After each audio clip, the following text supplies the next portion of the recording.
Hello dears, welcome back to Newtons. അങ്ങനെ നമ്മൾ 5ാം ക്ലാസ്സിലെ സോഷ്യൽ സയൻസിന്റെ 9ാമത്തെ ചാപ്റ്റർ ആയിട്ടുള്ള ടുവേർഡ്സ് ഈക്വാലിറ്റി അഥവാ തുല്യതയിലേക്ക് എന്നുള്ള ചാപ്റ്റർ ആണ് പഠിച്ചുകൊണ്ടിരിക്കുന്നത് അല്ലെ.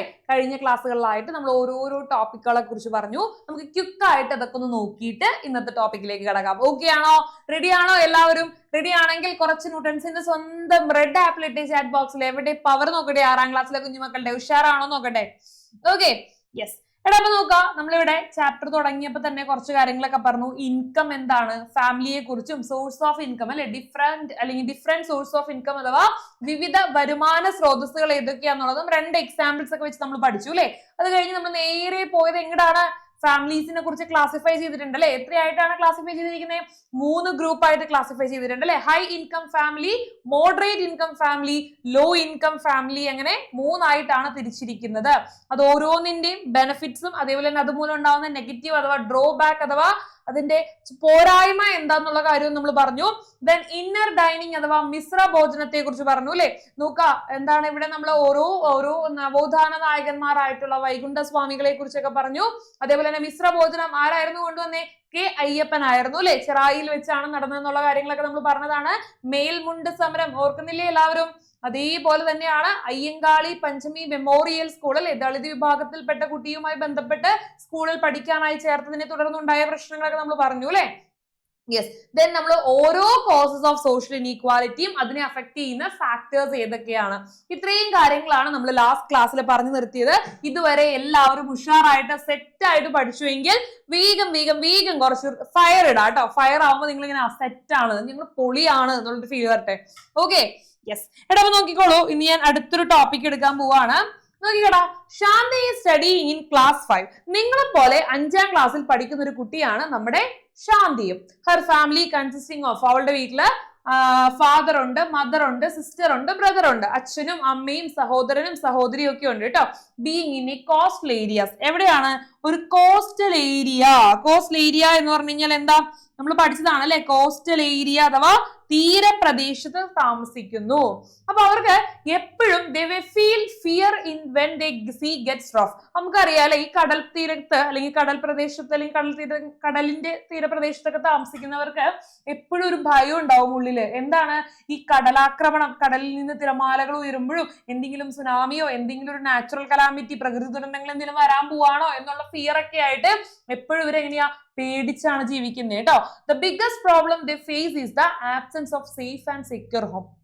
അപ്പോ നമ്മുടെ ശാന്തി നേരിടുന്ന ഒരു പ്രശ്നം എങ്ങനെയാന്ന് പറഞ്ഞു കഴിഞ്ഞാല്, ദേ ആർ ഫേസിങ് അല്ലെങ്കിൽ അവൾ ഫേസ് ചെയ്യുന്ന ഒരു issue the absence of safe and secure home അല്ലെ.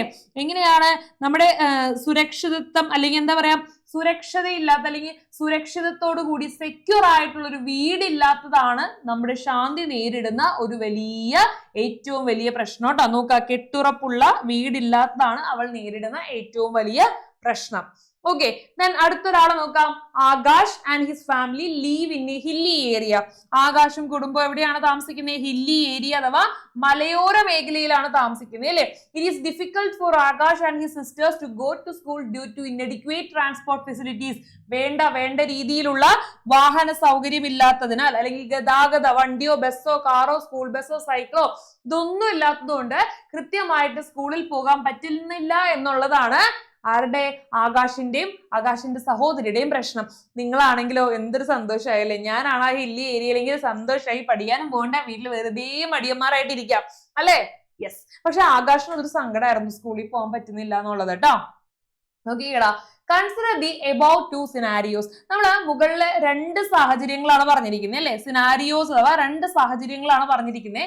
എന്താണ് പ്രോബ്ലംസ് ദേ ഫേസിങ്? അവർ നേരിടുന്ന പ്രശ്നങ്ങൾ എന്തൊക്കെയായിരുന്നു? ശാന്തി നേരിടുന്ന പ്രശ്നങ്ങൾ എന്തൊക്കെയായിരുന്നു? ശാന്തി നേരിടുന്ന 1ാമത്തെ പ്രശ്നം ഫിയർ ഡ്യൂറിങ് സീ കണ്ടീഷൻ അല്ലെ.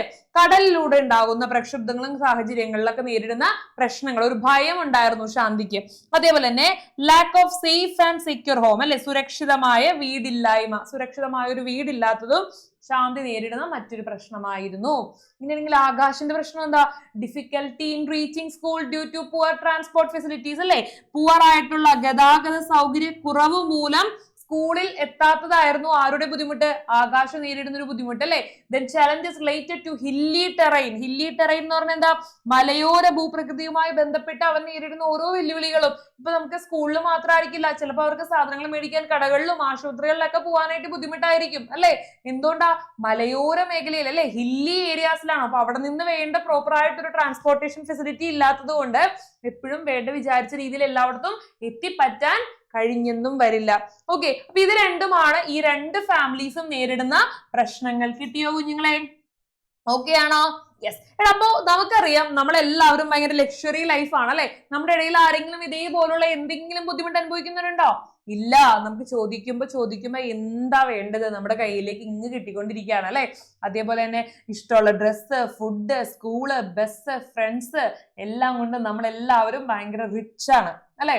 യെസ്. നോക്കാടാ, how does the government promote social progress and address the social inequality? നമ്മൾ പറഞ്ഞു നമ്മളെല്ലാവരും ഭയങ്കര റിച്ച് ആണ്, ഈ പറഞ്ഞതെല്ലാം നമുക്ക് ഉണ്ട് എന്ന് പറഞ്ഞു അല്ലെ. എന്നാൽ നമ്മുടെ സമൂഹത്തില് കുറച്ച് പേരുണ്ടാവും, അവർക്ക് എങ്ങനെയാണ്? അവർ ഇന്നും സമൂഹത്തില് സോഷ്യൽ ഇനീക്വാലിറ്റി അഥവാ അസമത്വം, നമ്മൾ നേരത്തെ പഠിച്ച അസമത്വം ഉണ്ടല്ലേ അല്ലെ. എല്ലാ കാര്യങ്ങളും തുല്യതയുണ്ടോ അവർക്ക്? ഇല്ല. ചില കാര്യങ്ങളിൽ അവരെ മാറ്റി നിർത്തപ്പെടുന്നു, ചില കാര്യങ്ങൾ അവർക്ക് അനുവദിക്കുന്നില്ല, തുടങ്ങിയ കാര്യങ്ങളൊക്കെ ഇന്നും നേരിടുന്നുണ്ട്. അപ്പോ സാമൂഹ്യ സാമ്പത്തിക അസമത്വം പരിഹരിക്കുന്നതിനുള്ള സർക്കാരിന്റെ ഇടപെടലുകൾ എങ്ങനെയാണ് എന്നുള്ളതാണ് നമ്മൾ നോക്കാൻ പോണേ. ഒന്ന് നോക്കാം. Social progress requires meeting the basic needs of all people എന്നാ പറയുന്നത്. അപ്പൊ സാമൂഹിക പുരോഗതി അഥവാ സോഷ്യൽ പ്രോഗ്രസ് എന്നതുകൊണ്ട് ഉദ്ദേശിക്കുന്നത് എന്താണ്? എല്ലാവരുടെയും അടിസ്ഥാന ആവശ്യങ്ങൾ നിറവേറ്റണം അല്ലെ. എല്ലാവരുടെയും. ഒരാളെ മാറ്റി നിർത്തിയിട്ട് നീ ഇന്ന കാസ്റ്റ് ആണ്, അല്ലെങ്കിൽ നീ ഇന്ന ആളാണ്, നീ ഇന്ന കാർഡാണ്, ഇന്ന ലോ കാർഡാണ്, BPL ആണ്, APL ആണ് എന്നൊന്നും പറഞ്ഞ് മാറ്റി നിർത്താൻ പാടില്ല. എല്ലാവരെയും തുല്യരായിട്ട് അല്ലെങ്കിൽ എല്ലാവരുടെ ആവശ്യങ്ങളും ഒരുപോലെ നിറവേറ്റണം. Adequate facilities and conditions must be provided അല്ലെ. അഡിക്വേറ്റ് ആയിട്ടുള്ള, നമുക്ക് അനിവാര്യമായിട്ടുള്ള, അല്ലെങ്കിൽ നമുക്ക് എത്രയധികം വേണ്ട കുറച്ച് ബേസിക് ആയിട്ടുള്ള സൗകര്യങ്ങളൊക്കെ ഉണ്ട് അല്ലെ. കൃത്യമായ ഫുഡ് വേണം, ഷെൽട്ടർ വേണം, വാട്ടർ വേണം, അങ്ങനെ നമുക്ക് വേണ്ട എല്ലാ അഡിക്വേറ്റ് ആയിട്ടുള്ള അനിവാര്യമായിട്ടുള്ള എല്ലാ സൗകര്യങ്ങളും സാഹചര്യങ്ങളും എന്ത് ചെയ്യണം? പര്യാപ്തമാക്കുക, പ്രൊവൈഡ് ചെയ്യുക എന്നുള്ളതാണ് രണ്ടാമത്തെ പോയിന്റ്. നോക്കാം. Addressing social inequality needs comprehensive policy reforms. എന്താ പറയുന്നേ? സാമൂഹിക അസമത്വം പരിഹരിക്കാൻ സമഗ്രമായ നയപരിഷ്കാരങ്ങൾ ആവശ്യമാണ് അല്ലെ. For that the government implements educational initiative and projects to ensure social justice, equal rights അല്ലെ. അപ്പൊ ഈ സാമൂഹിക നീതി ഉറപ്പാക്കുന്നതിനും അല്ലെ എല്ലാവരെയും ഒരേപോലെ ട്രീറ്റ് ചെയ്യുന്നതിനും എല്ലാത്തിനുമായിട്ട് നമ്മുടെ സർക്കാർ എന്ത് ചെയ്യുന്നുണ്ട്? ഒരുപാട് വിദ്യാഭ്യാസ പദ്ധതികളും ആരോഗ്യ പദ്ധതികളും അല്ലെ, എഡ്യൂക്കേഷണൽ ഇനീഷ്യേറ്റീവ്സും പ്രോജക്ട്സും ഹെൽത്ത് പ്രോജക്ട്സും എന്ത് ചെയ്തിട്ടുണ്ട്? ഇൻട്രൊഡ്യൂസ് ചെയ്തിട്ടുണ്ട്, കൊണ്ടുവന്നിട്ടുണ്ട്. അങ്ങനെയുള്ള കുറച്ച് കാര്യങ്ങളാണ് ഇനി നമ്മൾ അങ്ങോട്ട് പഠിക്കാനായിട്ട് പോകുന്നത്. റെഡിയാണോ? യെസ്. നോക്കാം. What measures do the central and state government take to support the people facing social inequality? സാമൂഹിക സാമ്പത്തിക അസമത്വം പരിഹരിക്കുന്നതിനുള്ള സർക്കാരിന്റെ ഇടപെടലുകൾ ഒന്ന് നോക്കാം. Central and state government runs the schemes to provide. എങ്ങനെയുള്ള എന്തിനെല്ലാം വേണ്ടിയിട്ടുള്ള സ്കീംസ് ആണ് സെൻട്രൽ ഗവൺമെന്റും സ്റ്റേറ്റ് ഗവൺമെന്റും പ്രൊവൈഡ് ചെയ്യുന്നത്? ഫോർ ഫുഡ് അല്ലെ, ഭക്ഷണം, ഷെൽട്ടർ അല്ലെ, ഷെൽട്ടർ വേണം, എഡ്യൂക്കേഷൻ വിദ്യാഭ്യാസം, ഹെൽത്ത് കെയർ, അതേപോലെ തന്നെ and other basic needs to reduce the inequality. നമ്മുടെ സമൂഹത്തിൽ നിലനിൽക്കുന്ന അസമത്വങ്ങളെ മാറ്റാനായിട്ട് ഫുഡും ഷെൽട്ടറും എഡ്യൂക്കേഷനും ഹെൽത്ത് കെയറും ഇതെല്ലാം കൂടി വരുന്ന ഇനീക്വാലിറ്റികളെല്ലാം മാറ്റി നിർത്താൻ വേണ്ടി, ഒരു ഈക്വാലിറ്റി തുല്യത കൊണ്ടുവരാൻ വേണ്ടി സർക്കാർ ഒരുപാട് പദ്ധതികൾ കൊണ്ടുവരുന്നുണ്ട്. അതിൽ ഒന്നാമതാണ് വെൽഫെയർ പെൻഷൻ അഥവാ ക്ഷേമ പെൻഷനുകൾ. എന്താണ് വെൽഫെയർ പെൻഷൻ അഥവാ ക്ഷേമ പെൻഷനുകൾ? നിങ്ങൾക്ക് അറിയാമായിരിക്കും. ഇപ്പൊ വീട്ടില് അച്ഛൻ അമ്മൂമ്മയുള്ളവരോ അല്ലെങ്കിൽ ആരെങ്കിലും കല്യാണം കഴിച്ചിട്ട് വിധവയായിട്ടുള്ള സ്ത്രീകൾ ആരെങ്കിലും ഉണ്ടെങ്കിൽ അവർക്കോ അങ്ങനെ, അല്ലെങ്കിൽ ഡിഫറെന്റ്ലി ഏബിൾഡ് ആയിട്ടുള്ള എന്തെങ്കിലും ഓട്ടിസമോ അല്ലെങ്കിൽ അങ്ങനെയാണ് കൈകാലുകൾക്ക് എന്തെങ്കിലും വൈകല്യങ്ങളുള്ളവരോ അല്ലെങ്കിൽ കേൾവിക്കുറവുള്ളവരോ കാഴ്ചയ്ക്ക് ബുദ്ധിമുട്ടുള്ളവരോ ഇവരൊക്കെ നിങ്ങളുടെ ആരെങ്കിലുടെയും വീട്ടിലുണ്ടെങ്കിൽ നിങ്ങൾക്ക് അത് അറിയാൻ പറ്റും. ഇവർക്കെല്ലാം കൃത്യമായിട്ട് എന്ത് ചെയ്യുന്നുണ്ട്? ഒരു പെൻഷൻ വരുന്നുണ്ട് അല്ലെ. അല്ലെങ്കിൽ അവരെ നോക്കുന്നവർക്ക് എന്ത് ചെയ്യുന്നുണ്ട്? ഒരു പെൻഷൻ സർക്കാർ പ്രൊവൈഡ് ചെയ്യുന്നുണ്ട്. നോക്കാം. Provide the financial helps to socially economically backward or vulnerable groups അല്ലെ. ഇതാണ് നമ്മുടെ പോയിന്റ്. എന്താ പറയുന്നത്? സമൂഹത്തില് സാമ്പത്തികമായി പിന്നോക്കം നിൽക്കുന്ന അല്ലെങ്കിൽ സാമൂഹികമായും പിന്നോക്കം നിൽക്കുന്ന ദുർബല വിഭാഗങ്ങളുണ്ട് അല്ലെ. ദുർബല വിഭാഗങ്ങൾക്ക് സാമ്പത്തിക സഹായം നൽകുന്ന പദ്ധതിയാണ് വെൽഫെയർ പെൻഷൻ. ചിലപ്പോൾ നിങ്ങൾ പോയി ചോദിക്കാറുണ്ടാവും വീട്ടിലെ അച്ഛനും അമ്മൂമ്മനോടൊക്കെ, അമ്മൂമ്മ ഇന്ന് പെൻഷൻ കിട്ടിയപ്പോ എനിക്കൊരു 10 രൂപ തരുമോ, 10 രൂപ എന്നൊക്കെ ചോദിക്കില്ലായിരിക്കും അല്ലെ, 100 രൂപയൊക്കെ തരുമോ എന്നൊക്കെ ചോദിക്കണ്ടാവും. ഓക്കെ, അപ്പൊ നോക്കാം ഇതിന്റെ ഈ പെൻഷൻ ആർക്കൊക്കെയാണ് കിട്ടുന്നതെന്ന് ചോദിച്ചു കഴിഞ്ഞാല് ക്ഷേമ പെൻഷൻ ഒന്ന് സീനിയർ സിറ്റിസൺസ് അല്ലെ, മുതിർന്ന പൗരന്മാർ. എല്ലാവരുടെയും വീട്ടില് ഈ പെൻഷൻ കിട്ടുന്ന അത്രയും തരത്തിലുള്ള ഒരു മുതിർന്ന പൗരൻ ഉണ്ടായിരിക്കാം, ഒരു പക്ഷേ അത് അച്ഛനും അമ്മൂമ്മയും ഒക്കെ ആയിരിക്കും അല്ലെ. അതുപോലെ ഡിഫറെന്റ്ലി ഏബിൾഡ് ഭിന്നശേഷിക്കാരുണ്ട്. പിന്നെ എന്താ പറയുന്നത്, വിഡോ അൺമാരീഡ് വുമൺ അല്ലെ, എബോവ് 50 വയസ്സ് 50 ഇയേഴ്സ് 50 വയസ്സിന് മുകളിൽ പ്രായമുള്ള വിധവകളായ സ്ത്രീകള് അല്ലെ, അവർക്കും എന്ത് ചെയ്യുന്നുണ്ട്, ഈ പറഞ്ഞ പെൻഷൻ കിട്ടും. ഫാർമേഴ്സ് കർഷകർക്കും എന്ത് ചെയ്യുന്നുണ്ട്, പെൻഷൻ ലഭിക്കുന്നുണ്ട് എന്നുള്ളതാണ് കേട്ടോ, വെരി ഇമ്പോർട്ടന്റ്. അപ്പൊ വെൽഫെയർ പെൻഷൻസ് കിട്ടുന്നത് ആർക്കൊക്കെയാണ്, സീനിയർ സിറ്റിസൺസ് അല്ലെ, മുതിർന്ന പൗരന്മാർക്ക് കിട്ടും. 2 ഡിഫറെന്റ്ലി ഏബിൾഡ് അല്ലെ, ഡിഫറെന്റ്ലി ഏബിൾഡ് ആയിട്ടുള്ള പീപ്പിൾസ്, ഭിന്നശേഷിക്കാർ, കൈകാലുകൾക്ക് വൈകല്യങ്ങളോ അല്ലെങ്കിൽ കേൾവിക്കുറവോ കാഴ്ചക്കുറവോ അല്ലെങ്കിൽ ബുദ്ധിക്ക് എന്തെങ്കിലും ചെറിയൊരു ബുദ്ധിമുട്ടോ കാര്യങ്ങളായിട്ടുള്ളവരോ അങ്ങനെയുള്ളവർക്കൊക്കെ, ഓട്ടിസം ബാധിച്ച കുട്ടികളോ, ഇവർക്കെല്ലാം കിട്ടും അല്ലെ. അതേപോലെ തന്നെ വിഡോ അൺമാരീഡ് വിമൺ എബോവ് 50 കേട്ടോ, ഈ എബോവ് 50 എന്നുള്ളത് എടുത്തു പറയണം, കാരണം 50 വയസ്സിന് മുകളിൽ പ്രായമുള്ള വിഡോ ആയിട്ടുള്ള വിവാഹിതയായിട്ടുള്ള കല്യാണം കഴിക്കാത്ത സ്ത്രീകൾക്കാണ് എന്ത് ചെയ്യുന്നത്, ഈ പെൻഷൻ കൊടുക്കുന്നത്. ആൻഡ് ഫൈനലി 4ാമത്തെ ഫാർമേഴ്സ് അഥവാ കർഷകർക്കാണ്. കിട്ടിയോ? ഓക്കെ ആണോ? അപ്പൊ നമ്മൾ വെൽഫെയർ പെൻഷൻസ് അഥവാ ക്ഷേമ പെൻഷനുകളുടെ ബെനിഫിഷ്യറീസ് അഥവാ ഗുണഭോക്താക്കൾ ആരൊക്കെയാണെന്നാണ് നമ്മൾ പറഞ്ഞത്. സെറ്റ് അല്ലേ കുഞ്ഞുങ്ങളെ? ഓക്കെ അല്ലേ? യെസ്. അപ്പൊ നോക്കാം, നമുക്ക് കുറച്ചധികം പെൻഷൻസിന്റെ ഉദാഹരണങ്ങൾ നോക്കാടാ. ഒന്ന് അഗ്രികൾച്ചറൽ ലേബർ പെൻഷൻ ആണ് കേട്ടോ, കൃഷി തൊഴിൽ പെൻഷൻ ആണ് ഒന്നാമത്തത്. 2 എന്താ, ഓൾഡ് ഏജ് പെൻഷൻ അഥവാ വയോജന പെൻഷൻ. 2 എന്താണ്, ഓൾഡ് ഏജ് പെൻഷൻ അഥവാ വയോജന പെൻഷൻ. 3 വിഡോ പെൻഷൻ അഥവാ വിധവ പെൻഷൻ. 4 ഡിസബിലിറ്റി പെൻഷൻ അഥവാ വൈകല്യ പെൻഷൻ. ഓക്കെ, അപ്പൊ ഒന്ന് വായിച്ച് ഏതൊക്കെയായിരുന്നു, അഗ്രികൾച്ചർ ലേബർ പെൻഷൻ അല്ലെ, കൃഷി തൊഴിലാളികൾക്കായി വരുന്ന പെൻഷൻ. അതേപോലെ തന്നെ ഓൾഡ് ഏജ് പെൻഷൻ, വയോജന പെൻഷൻ കേട്ടോ. ഇതൊന്നുകൂടി വായിക്കാം, അഗ്രികൾച്ചർ ലേബർ പെൻഷൻ അഥവാ കൃഷി തൊഴിലാളി പെൻഷൻ കേട്ടോ. ദെൻ വിഡോ പെൻഷൻ അഥവാ വിധവ പെൻഷൻ അല്ലെ, വിധവ പെൻഷൻ അറിയാലോ എന്താണ്, 50 വയസ്സിന് മുകളിൽ പ്രായമുള്ള കല്യാണം കഴിഞ്ഞിട്ട് വിധവയായിട്ടുള്ള സ്ത്രീകൾ, ഭർത്താവ് മരിച്ചു പോയിട്ടുള്ള സ്ത്രീകളില്ലേ, അവർക്കായിട്ടുള്ളതാണ് ഈ വിഡോ പെൻഷൻ. ദെൻ ഡിസബിലിറ്റി, വൈകല്യങ്ങൾ ഉള്ളവർക്കായിട്ടുള്ള വൈകല്യ പെൻഷൻ അഥവാ ഡിസബിലിറ്റി പെൻഷൻ. ഇത്രയാണ് അതിന്റെ എക്സാമ്പിൾസ് വരുന്നത്. ഓക്കെ ആണോടോ കുഞ്ഞുങ്ങളെ പറഞ്ഞ കാര്യം? സെറ്റ് ആണോ? നോട്ട് ചെയ്ത് വെച്ചേക്കണം. എക്സാമ്പിൾസ് ഓഫ് പെൻഷൻസ് ചോദിച്ചു കഴിഞ്ഞാൽ ഇതാണ് ഉദാഹരണങ്ങൾ പറയേണ്ടത് കേട്ടോ. പെൻഷന്റെ കുറച്ച് ഉദാഹരണങ്ങൾ പറയാൻ പരീക്ഷയ്ക്ക് ചോദിച്ചു കഴിഞ്ഞാൽ പെട്ടെന്ന് ആൻസർ എഴുതിക്കോളാം. സെറ്റ് അല്ലേ? യെസ്. അതേപോലെ തന്നെ അടുത്ത് നോക്കാം, അൺമാരീഡ് വിമൻ പെൻഷൻ അല്ലെ, വിവാഹിതരല്ലാത്ത സ്ത്രീകൾക്കും വരുന്നുണ്ട്. ഫാർമേഴ്സ് പെൻഷൻ ഉണ്ട് കേട്ടോ, കർഷക തൊഴിലാളികൾക്കും പെൻഷൻ ലഭിക്കുന്നുണ്ട്. ഫാർമേഴ്സ് പെൻഷൻ അഥവാ കർഷക തൊഴിലാളി പെൻഷൻ. ഓക്കെ അല്ലേ? യെസ്.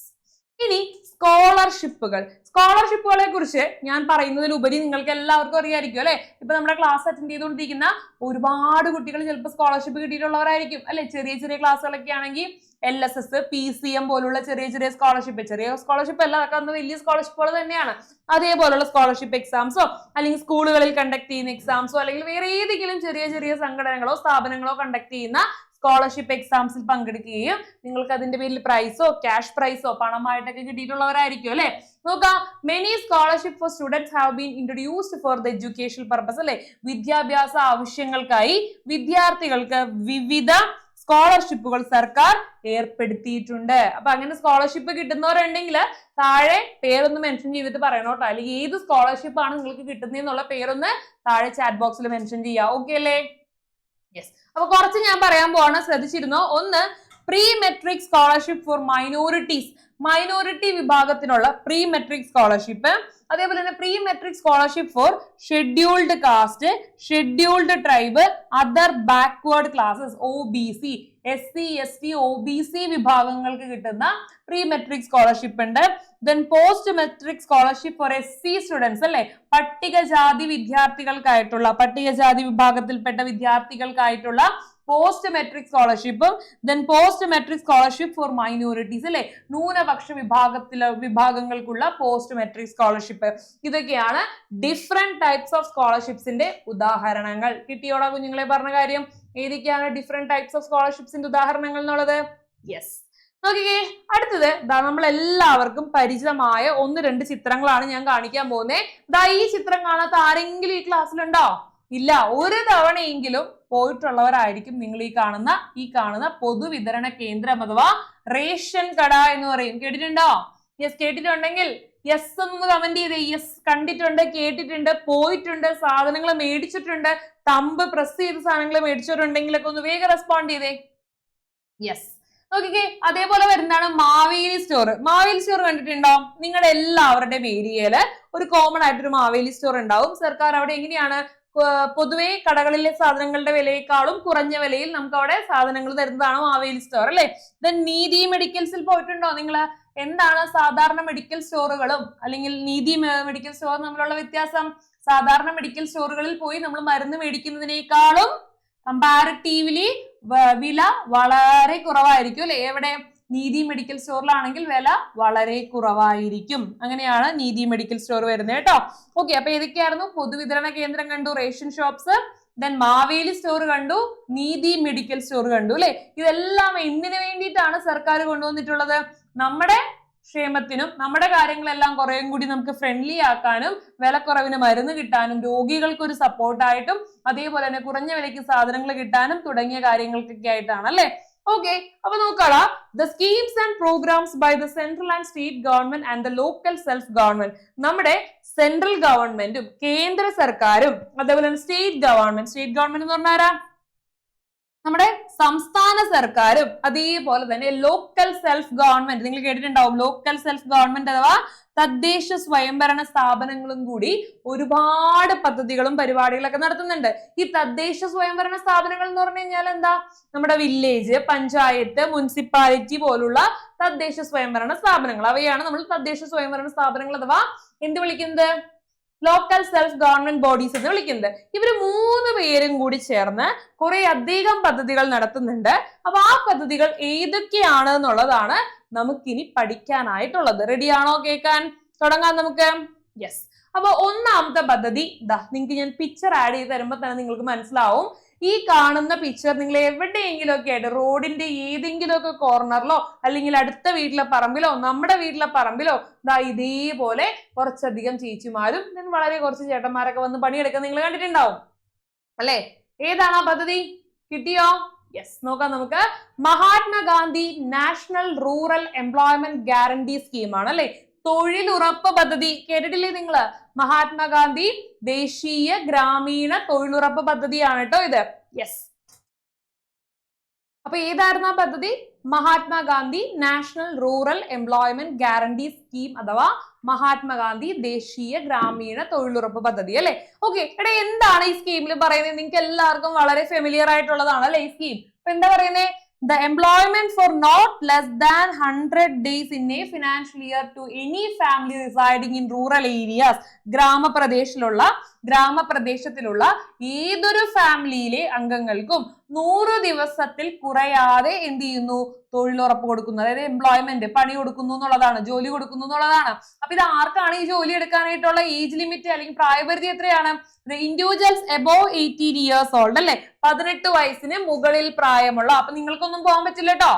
അപ്പൊ എന്താ പറഞ്ഞേ? 18 വയസ്സിന് മുകളിൽ പ്രായമുള്ള ആളുകൾക്കാണ്, ഇൻഡിവിജ്വൽസിനാണ്, പീപ്പിൾസിനാണ് ഈ റൂറൽ ഏരിയാസിലെ ഗ്രാമപ്രദേശങ്ങളിൽ ഈ തൊഴിലെടുക്കാനായിട്ടുള്ള അവസരമുള്ളത് കേട്ടോ. Implemented by the central and state government. നടപ്പിലാക്കുന്നത് ആരാണ്?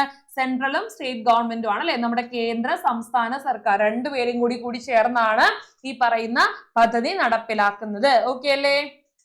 യെസ്. അപ്പൊ നോക്കാം, മഹാത്മാഗാന്ധി ദേശീയ ഗ്രാമീണ തൊഴിലുറപ്പ് പദ്ധതിയുടെ കുറച്ച് നോട്ട്സ് ഞാൻ അവിടെ ആഡ് ചെയ്തിട്ടുണ്ട് കേട്ടോ. നോക്കാം കേട്ടോ. അടുത്ത് നോക്കിക്കേ, ഒരു വീടാണ് കാണിച്ചിരിക്കുന്നത്. എത്ര പേർക്ക് കണക്ട് ചെയ്യാൻ പറ്റും? അടുത്ത് നമ്മൾ പഠിക്കാൻ പോകുന്ന പദ്ധതി ഏതാന്നുള്ളത് ഈ വീട് കാണുമ്പോൾ തന്നെ നിങ്ങൾക്ക് ഏകദേശം കണക്ട് ചെയ്യാൻ പറ്റും. ഏതാണ് ആ പദ്ധതി? വേഗം ഒന്ന് ചാറ്റ് ബോക്സിൽ ഇട്ടേ. യെസ്, ലൈഫ് മിഷൻ ആണ്, അല്ലെ? ഹൗസിംഗ് സ്കീം, അതായത് ഭവന നിർമ്മാണ പദ്ധതി. Provide safe and decent housing in Kerala for the landless, homeless, for those with unfit or incomplete homes, അല്ലെ? കേരളത്തിൽ ഭൂമിയില്ലാത്ത, ഭവനരഹിതരാണ്, യോഗ്യമല്ലാത്ത, താമസിക്കാൻ സാധിക്കാത്ത, പൂർണ്ണമല്ലാത്ത, പകുതി കംപ്ലീറ്റ് ആയിട്ടുള്ള വീടുള്ളവർക്കും സുരക്ഷിതമായ മാന്യവുമായ ഭവനം നൽകുന്നു. നിങ്ങൾ ഈ നോക്കിക്കേ, ഈ കാണുന്ന രീതിയിൽ ഒരു ചെറിയ ഹൗസ് ആണ്, പക്ഷെ അത് വളരെ ലക്ഷറി ആയിട്ട് ഒരുപാട് സൗകര്യങ്ങളും കാര്യങ്ങളൊന്നും പ്രതീക്ഷിക്കരുത്. വളരെ ചെറിയ മാന്യമായ രീതിയിൽ, ഡീസന്റ് ആയ രീതിയിൽ, സേഫ് ആൻഡ് സെക്യൂർ ആയിട്ടുള്ള ഒരു വീടാണ് നിർമ്മിച്ചു കൊടുക്കുന്നത് കേട്ടോ. Implemented by the central and state government. കേന്ദ്രവും സംസ്ഥാനവും കൂടി ചേർന്നാണ് ഈ പദ്ധതി നടപ്പിലാക്കുന്നത്. ഓക്കെ ആണേ. ഇനി അടുത്ത കുറച്ച് പിക്ചേഴ്സ് ഞാൻ ആഡ് ചെയ്തിട്ടുണ്ട്. നന്നായിട്ട് നോക്കിയിട്ട് പറഞ്ഞു ഇത് എവിടെ ഏത് പിക്ചേഴ്സ് എന്തിനായിരിക്കും കണക്ട് ചെയ്യുന്നത്, ഇതിൽ എന്താണ് നിങ്ങൾ കോമൺ ആയിട്ട് കാണുന്ന ഒരു കാര്യം എന്നൊക്കെ നോക്കിക്കേ. വേഗം നമ്മളിത് ക്ലാസ്സിൽ കാണിച്ചപ്പോൾ നമ്മുടെ കുറച്ച് പിള്ളേർ പറയും മിസ് ഇവരെല്ലാവരും മാസ്ക് വെച്ചിട്ടുണ്ട്, അതാണ് ഇതിൽ കോമൺ എന്ന്. അതല്ല കേട്ടോ കോമൺ. ആ കമന്റ് ഇവിടെ നിരോധിച്ചിരിക്കുകയാണ്. ശ്രദ്ധിച്ചു നോക്കിക്കേ, എന്താണ് ഇവിടുത്തെ കോമൺ ആയിട്ടുള്ള ഒരു കാര്യം. വേഗം നോക്കിക്കേ. യെസ്, കുറച്ച് പേര് ഇങ്ങനെ കണക്ട് ചെയ്ത് പറയുന്നുണ്ട് ഇതിലെല്ലാം വർക്ക് ചെയ്യുന്നത് സ്ത്രീകളാണ് അല്ലെ, പുരുഷന്മാരെ ഒന്നും കാണുന്നില്ല, മെജോറിറ്റിയും സ്ത്രീകളാണ്. ഓക്കെ, അപ്പൊ നമ്മൾ അടുത്ത് പഠിക്കാൻ പോകുന്നത് തീരമൈത്രി സ്കീമിനെ കുറിച്ചാണ്. It supporting the women from fisher families to become the entrepreneurs. Fisher families അഥവാ മത്സ്യത്തൊഴിലാളി കുടുംബങ്ങളിലെ സ്ത്രീകൾക്ക് സംരംഭകരാകുന്നതിന് വേണ്ടി വന്ന പദ്ധതിയാണ് ഈ പറയുന്ന തീരമൈത്രി കേട്ടോ. Its aim for socio economic empowerment of fisher women across the Kerala. കേരളത്തിലെ മത്സ്യത്തൊഴിലാളി സ്ത്രീകൾക്ക്, കണ്ടോ, കേരളത്തിലെ മത്സ്യത്തൊഴിലാളി സ്ത്രീകളെയാണ് നമ്മൾ ഈ പദ്ധതിയിലൂടെ എന്ത് ചെയ്യുന്നത്, ഫോക്കസ് ചെയ്യുന്നത്. ആരാണിത് നടപ്പിലാക്കുന്നത്? കേരള ഗവൺമെന്റ് ആണ് കേട്ടോ. കേരള സർക്കാരാണ് ഈ പദ്ധതി നടപ്പിലാക്കുന്നത്. ഏതാണ് പദ്ധതി? തീരമൈത്രി.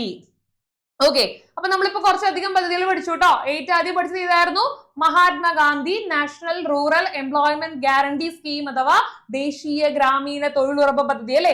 വെരി റീസെന്റ് നമ്മുടെ നാഷണൽ അല്ലെങ്കിൽ employment guarantee scheme, Mahatma Gandhi national rural employment guarantee scheme അഥവാ തൊഴിലുറപ്പ് പദ്ധതിയുടെ പേര് മാറ്റണം എന്നൊക്കെ പറഞ്ഞ് കുറച്ച് ചർച്ചയും കാര്യങ്ങളൊക്കെ നടക്കുന്നുണ്ട്.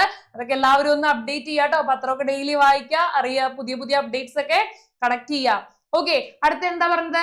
ലൈഫ് മിഷൻ ആണ് അല്ലെ, ഹൗസിംഗ് സ്കീമിനെ കുറിച്ച് പറഞ്ഞു. അടുത്ത ഏതായിരുന്നുടാ? തീരമൈത്രി സ്കീമാണ് അല്ലെ, തീരമൈത്രി സ്കീമിനെ കുറിച്ച് പറഞ്ഞു. ഇനി അടുത്ത് ഞാൻ എന്താ പറയാൻ പോകുന്നത്, ചിത്രം കാണുമ്പോഴേ നിങ്ങൾക്ക് മനസ്സിലാവും ഇത് ഏത് കാറ്റഗറി ഓഫ് പീപ്പിൾസിന് വേണ്ടിയിട്ടുള്ള സ്കീമാണെന്ന്. കുറച്ചു പേർക്കെങ്കിലും മനസ്സിലായിട്ടുണ്ടാവും. യെസ്, ചാറ്റ് ബോക്സിൽ ആൻസേഴ്സ് ഒക്കെ വരുന്നുണ്ട്. ഹാൻഡിക്യാപ്ഡ് ആയിട്ടുള്ളവർക്കാണ് അല്ലെ, വൈകല്യമുള്ളവർക്ക്, നടക്കാൻ കഴിയില്ലാത്തവർ, അങ്ങനെ പറയുന്നുണ്ട്. നോക്കാം നമുക്ക്. യെസ്, അപ്പൊ കൈവല്യ എന്നാണ് ഈ പദ്ധതിയുടെ പേര്. എന്താടാ? Kaivalya, rehabilitation programme for differently abled job seekers in Kerala. Differently abled എന്ന് പറഞ്ഞു കഴിഞ്ഞാൽ എന്താ? വൈകല്യമുള്ള ജോലി അന്വേഷിക്കുന്നവർക്കുള്ള പുനരധിവാസ പദ്ധതിയാണ്. വൈകല്യമുള്ളവർക്ക് കേട്ടോ. ഈ promotes the equality of opportunity and social inclusion. കണ്ടോ, അവസര സമത്വവും സാമൂഹിക ഉൾപ്പെടുത്തലും പ്രോത്സാഹിപ്പിക്കുന്നു. അവസര സമത്വവും അതേപോലെ തന്നെ സാമൂഹിക ഉൾപ്പെടുത്തലും ഉണ്ട്. Implemented by the Kerala government. നടപ്പിലാക്കുന്നത് ആരാണ്? കേരള സർക്കാർ ആണ് ഈ പദ്ധതി നടപ്പിലാക്കുന്നത്. ആരാണ്? കേരള സർക്കാർ ആണ് നടപ്പിലാക്കുന്നത്. ഓക്കെ ആണോ പറഞ്ഞത്? യെസ്, അപ്പൊ എന്താ പറഞ്ഞത്? ഡിഫറently ഏബിൾഡ് ആയിട്ടുള്ള അല്ലെ, വൈകല്യമുള്ളവർക്ക് വേണ്ടി അവർക്കൊരു ഈക്വൽ ഓപ്പർച്യൂണിറ്റി, തുല്യ സമത്വം ഉറപ്പുവരുത്തുന്നതിനായിട്ട് കൊണ്ടുവന്ന കേരള സർക്കാർ പദ്ധതിയാണ് കൈവല്യ. അടുത്ത് നോക്കിക്കേ, കുറച്ച് സ്കൂൾ ബസ് ഒക്കെ കാണുന്നുണ്ട്. വേഗം നോക്കിക്കോട്ടോ. കുറച്ച് കുട്ടികൾ ജനലിലൂടെയൊക്കെ നോക്കുന്നുണ്ട്. കുറച്ച് സ്കൂൾ ബസ് ഒക്കെ കാണുന്നുണ്ട്. എന്തായിരിക്കും അപ്പൊ ഈ പദ്ധതി? നോക്കാം. നമ്മുടെ തുടക്കത്തിൽ ഒരു കുട്ടി പറഞ്ഞ പരാതിയിൽ വരെ നമുക്ക് നേരെ ഇത് കണക്ട് ചെയ്യാം. എന്താ? വിദ്യാവാഹിനി സ്കീം ആണ് കേട്ടോ. പ്രൊവൈഡിങ് ട്രാൻസ്പോർട്ടേഷൻ ഫോർ ട്രൈബൽ സ്റ്റുഡൻസിന് അല്ലെങ്കിൽ ആദിവാസി വിദ്യാർത്ഥികൾക്ക് സ്കൂളിൽ എത്താനായിട്ട് ഗതാഗത സൗകര്യം, വണ്ടി ഒരുക്കുന്നു. അതാണ് ആ കണ്ടേ കേട്ടോ. എന്തിനാണ്? To prevent school drop outs among the tribal community. നമ്മുടെ ഈ ആദിവാസി വിഭാഗത്തിൽപ്പെട്ട കുട്ടികൾക്ക് അവരുടെ വീടും പരിസരവും കാര്യങ്ങളൊക്കെ നമുക്കറിയാലോ, അങ്ങനെയുള്ള സ്ഥലങ്ങളിൽ നിന്ന് സ്കൂളിൽ എത്തിപ്പെടാൻ പറ്റുന്നു വരുന്നില്ല അവർക്ക്. അപ്പൊ അവരെന്ത് ചെയ്യും എന്നറിയോ? ഭൂരിഭാഗം പേരും പകുതി വെച്ച് സ്കൂള് ഡ്രോപ്പ് ഔട്ട് ചെയ്യും. ഡെയിലി വരാൻ പറ്റാത്തത് കൊണ്ട് അവരെന്ത് ചെയ്യും? പകുതി വെച്ച് സ്കൂളിൽ വരാൻ പറ്റാത്തതുകൊണ്ട് നിർത്തും, വിട്ടുപോകും അല്ലെ. അങ്ങനെ വരുന്ന ആ പ്രശ്നം പരിഹരിക്കാനും അവർക്ക് കൂടുതൽ പഠിക്കാനും നല്ല ഉയരങ്ങളിലേക്ക് എത്താനും കാര്യങ്ങൾക്കൊക്കെ ആയിട്ട് നമ്മുടെ കേരള ഗവൺമെന്റ്, കേരള സർക്കാർ നടപ്പിലാക്കിയ ഒരു പദ്ധതിയാണ് വിദ്യാവാഹിനി സ്കീം കേട്ടോ. കുട്ടികൾക്കായിട്ടുള്ള ഗതാഗത സൗകര്യം ഉറപ്പാക്കുക. ഏത് കാറ്റഗറിയിലുള്ള കുട്ടികൾക്കാണ്? ആദിവാസി വിദ്യാർത്ഥികൾ കേട്ടോ. ആദിവാസി വിദ്യാർത്ഥികൾക്കായിട്ടുള്ള പദ്ധതിയാണത്. Okay, yes. അപ്പൊ അത്രയും കാര്യങ്ങളാണ് നമുക്ക് ഈ ചാപ്റ്ററിൽ പഠിക്കാനുള്ളത്. പിന്നെ നിങ്ങളോട് പറഞ്ഞിരിക്കുന്നത് നിങ്ങൾ ഇതേപോലെ ഒരു ലോക്കൽ സെൽഫ് ഗവൺമെന്റിന്റെ ഒരു റെപ്രസെന്റേറ്റീവോ, അതായത് നമ്മുടെ വാർഡ് മെമ്പറോ പഞ്ചായത്ത് പ്രസിഡന്റോ അല്ലെങ്കിൽ മുനിസിപ്പാലിറ്റി കൗൺസിൽ കാര്യങ്ങൾ ആരെങ്കിലും വന്നു കഴിഞ്ഞാൽ അവരോട് കൂടുതൽ പദ്ധതികളെ കുറിച്ച് അറിയാനായിട്ടുള്ള ക്വസ്റ്റ്യൻസ് തയ്യാറാക്കാനാണ് പറഞ്ഞിരിക്കുന്നത്. Interview questions. വേറെ ഇന്ന കാറ്റഗറിയിൽ പറ്റിയവർക്ക് വേറെ പദ്ധതി ഉണ്ടോ, ഞങ്ങൾ കുട്ടികൾക്ക് വേറെ ഏതെങ്കിലും പദ്ധതി ഉണ്ടോ, അങ്ങനെയുള്ള രീതിയിലുള്ള ക്വസ്റ്റ്യൻസ് എല്ലാം നിങ്ങൾക്ക് ചോദിക്കാം. അതാണ് നമ്മളോട് പറഞ്ഞിരിക്കുന്നത്. ഓക്കെ, അപ്പൊ നമുക്ക് വളരെ കുറച്ച് കാര്യങ്ങളെ നമുക്ക് ഈ ചാപ്റ്ററിൽ പഠിക്കാനുള്ളൂ. അപ്പൊ നമ്മൾ ഇതെല്ലാം പറഞ്ഞു കഴിഞ്ഞു. നമുക്ക് ക്വിക്ക് ആയിട്ടൊന്ന് റിവൈസ് ചെയ്യാം നമ്മൾ പഠിച്ച കാര്യം. നമ്മളിന്ന് തുടങ്ങിയത് തന്നെ ശാന്തിയുടെയും ആകാശിന്റെയും കഥ പറഞ്ഞാണ് അല്ലെ. അതിൽ നിന്ന് നേരെ അവരുടെ പ്രശ്നങ്ങളും കാര്യങ്ങളൊക്കെ നമ്മൾ പറഞ്ഞു. അത് കഴിഞ്ഞ് സോഷ്യൽ ഇനീക്വാലിറ്റിയെ കുറിച്ച് അല്ലെങ്കിൽ അസമത്വത്തെ കുറിച്ചൊക്കെ നമ്മൾ പറഞ്ഞു. നേരെ വന്നത് അതേപോലെ തന്നെ എന്തായിരുന്നു, supporting the people, government, central ഗവൺമെന്റും സ്റ്റേറ്റ് ഗവൺമെന്റും കൂടി എന്തെല്ലാം കാര്യങ്ങളാണ് ജനങ്ങളെ സപ്പോർട്ട് ചെയ്യാനായിട്ട് കൊണ്ടുവന്നിട്ടുള്ളതെന്ന് പറഞ്ഞു. വെൽഫെയർ പെൻഷനുകളെ കുറിച്ച് പറഞ്ഞു, അതിന്റെ എക്സാമ്പിൾസ് നമ്മൾ പറഞ്ഞു അല്ലെ. സ്കോളർഷിപ്പുകളെ കുറിച്ച് പറഞ്ഞു, സ്കോളർഷിപ്പുകളുടെ എക്സാമ്പിൾസ് നമ്മൾ പറഞ്ഞു. അത് കഴിഞ്ഞ് പൊതുവിതരണ കേന്ദ്രം അഥവാ റേഷൻ ഷോപ്പ്, മാവേലി സ്റ്റോർസിനെ കുറിച്ചും നീതി സ്റ്റോർസിനെ കുറിച്ചും പറഞ്ഞു. ദെൻ വെരി ഇമ്പോർട്ടന്റ് ആയിട്ടുള്ള ഈ ചാപ്റ്ററിലെ ഏറ്റവും ഇമ്പോർട്ടന്റ് ആയിട്ടുള്ള ടോപ്പിക്കാണ് ഈ പറഞ്ഞിരിക്കുന്നത്, schemes and programmes by the central and state government of the local self government അല്ലേ. ഏതൊക്കെയാണ് ആ സ്കീംസ് നോക്കിക്കേ. ഒന്നാമത്തെ നമ്മൾ പറഞ്ഞത് national rural employment guarantee scheme ആണ് അല്ലെ. മഹാത്മാഗാന്ധി ദേശീയ ഗ്രാമീണ തൊഴിലുറപ്പ് പദ്ധതിയെ കുറിച്ച് പറഞ്ഞു. ലൈഫ് മിഷനെ കുറിച്ച് പറഞ്ഞു. തീരമൈത്രി അല്ലെ, ഫിഷർ ഫാമിലീസിലുള്ള സ്ത്രീകൾക്ക് ഓണ്ടർപ്രണർഷിപ്പ് പ്രൊവൈഡ് ചെയ്യുക. അതേപോലെ തന്നെ കൈവല്യ, ഡിഫറെന്റ്ലി ഏബിൾഡ് ആയിട്ടുള്ള വൈകല്യമുള്ളവർക്ക് സപ്പോർട്ട് ചെയ്യുക. ദെൻ വിദ്യാവാഹിനി, ആദിവാസി വിഭാഗത്തിൽപ്പെട്ട കുട്ടികൾക്ക് സ്കൂളിൽ വരാനായിട്ടുള്ള ഗതാഗത സൗകര്യം ഒരുക്കുക എന്നുള്ളതാണ് പറഞ്ഞത്. ഓക്കെ, അപ്പൊ ഇത്രയും കാര്യങ്ങളാണ് ഈ ചാപ്റ്ററിൽ നമുക്ക് പഠിക്കാനുള്ളത്. സോ എല്ലാവരും നന്നായിട്ട് പഠിക്കുക. പറഞ്ഞ കാര്യങ്ങളൊക്കെ കൃത്യമായിട്ട് വായിച്ചു പഠിക്കുക. വായിച്ചു പഠിച്ചിട്ട് കിട്ടിയില്ല എങ്കിൽ എഴുതി തന്നെ പഠിക്കണം. സ്പെല്ലിങ്സ് ഒക്കെ കൃത്യമായിട്ട് പഠിക്കാം. ഓക്കെ, അപ്പൊ നെക്സ്റ്റ് ക്ലാസ്സിൽ നമുക്ക് നെക്സ്റ്റ് ചാപ്റ്റർ ഡിസ്കസ് ചെയ്യാം. സോ എല്ലാവർക്കും ബൈ ബൈ.